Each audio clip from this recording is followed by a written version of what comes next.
नमस्कार, मैं हूं राघव शर्मा और आप देख रहे हैं लोकमत भारत की खास पेशकश। अफसानों को बयां करना एक कला है।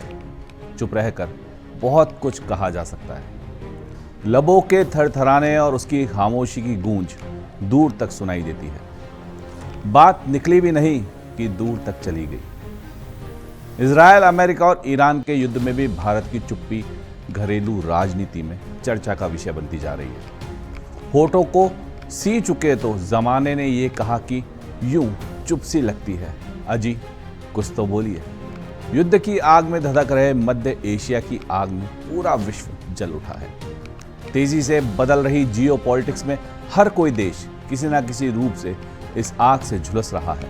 भारत भी इससे अछूता नहीं है। प्रधानमंत्री नरेंद्र मोदी के इजरायल दौरे से दिल्ली पहुंचने के तुरंत बाद ईरान पर हमलों ने सभी को हैरान और परेशान कर दिया और उस पर अयातुल्ला खान खेमनोई के मारे जाने की खबरों ने घरेलू राजनीति में उबाल ला दिया।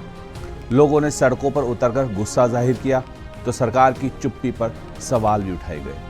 सोनिया गांधी सहित पूरा विपक्ष भारत और प्रधानमंत्री की चुप्पी पर सवाल खड़े कर रहा है। ऐसा माना जाता है कि संकट के समय धैर्य, संयम और साहस की जरूरत होती है। भारत इसी नीति के साथ अपने हितों को सुरक्षित करते हुए चुपचाप काम कर रहा है, बिना किसी शोर शराबे और बयानबाजी के। उसे खाड़ी देशों में रह रहे 1 करोड़ भारतीयों की सुरक्षा करनी है। अपनी ऊर्जा जरूरतों को पूरा करने के लिए संसाधनों को जुटाना है। मित्र देशों के साथ दोस्ती निभाते हुए विरोधियों को भी साथ लेकर भारतीय हितों की रक्षा करना है और जियोपॉलिटिक्स में भारत की अहमियत को बरकरार रखना है, बिना किसी शोर शराबे के। यह इतना आसान नहीं है, फिर भी प्रधानमंत्री नरेंद्र मोदी विदेशी नेताओं के साथ लगातार संपर्क करते हुए चुपचाप अपना काम कर रहे हैं। यह भी विपक्ष को अखड़ने लगा है कि वे बोल क्यों नहीं रहे हैं। खामनेई की मौत पर भारत की खामोशी पर सवाल खड़े किए जा रहे हैं, जबकि विदेश सचिव विक्रम मिस्री ने दिल्ली स्थित ईरान के दूतावास जाकर अली खामनेई को श्रद्धांजलि दी। विदेश मंत्री एस जयशंकर ने ईरानी विदेश मंत्री सैयद अब्बास अरागची से फोन पर बात की थी। राजनीतिक गलियारों में मौजूद संघर्ष के दौरान ईरान संकट पर भारत की चुप्पी को वैश्विक राजनीति और बदलते परिदृश्य से जोड़कर देखा जा रहा है।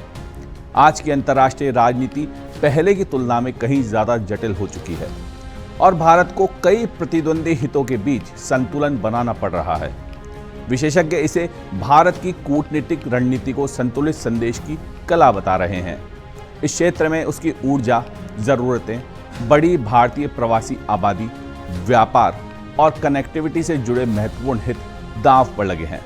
बदलते वैश्विक माहौल में भारत की खामोशी को एक सोची समझी रणनीति बताया जा रहा है। चुप रहना भी एक कला है। विषमता के कैनवास पर चुप्पी का रंग कई आकृतियों को बनाता है, बिगाड़ता है, सजाती है, संवारती है। प्रधानमंत्री नरेंद्र मोदी वैश्विक राजनीति के एक ऐसे चित्रकार हैं जो मौन साधना में रहते हुए चुप्पी के साथ ऐसी तस्वीरें बनाते हैं जो किसी के समझ के बाहर तो होती ही है, समझने में समय भी लगता है और वह चित्र सुकून भी देता है।